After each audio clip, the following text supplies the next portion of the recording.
নাটকের দ্বিতীয় অঙ্ক শুরু হলো বয়কটের হুমকি দেওয়ার ঠিক পরপরই। একদিকে মহসিন নকভি হুঙ্কার ছাড়ছেন, ভারত ম্যাচ তো খেলবই না, দরকার হলে পুরো টুর্নামেন্ট থেকেই নাম প্রত্যাহার করে নেব। অন্যদিকে পিসিবির অন্দরমহলে তখন অন্য দৃশ্য।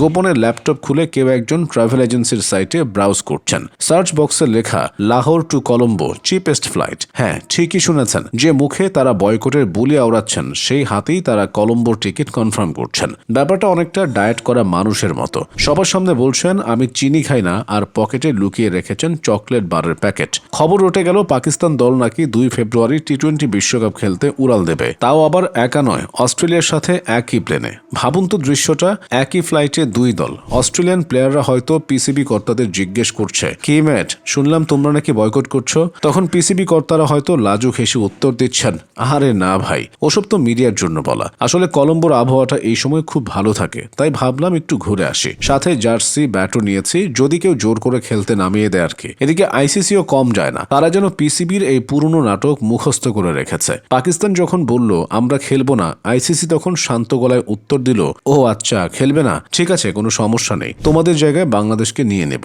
টিকিটটা তাহলে ওদের পাঠিয়ে দিই। ব্যাস, এই একটি বাক্যেই পিসিবির দেশপ্রেম, ভ্রাতৃত্ববোধ আর বিপ্লব সব ফিউজ হয়ে গেল। বাংলাদেশের জন্য কান্না মুহূর্তেই উধাও। মহসিন নকভিদের মাথায় হাত, ভাবলেন এ তো উল্টো বিপদ। ব্ল্যাকমেল করতে গিয়ে নিজেই ট্র্যাপে পড়ে গেলাম। বাংলাদেশকে সাপোর্ট করতে গিয়ে নিজেদের জায়গাটায় যদি হারাতে হয়, তবে তো মান সম্মান, টাকা পয়সা সব যাবে। আইসিসির এই পাল্টা হুমকি ছিল অনেকটা রাগী হেডমাস্টারের মতো।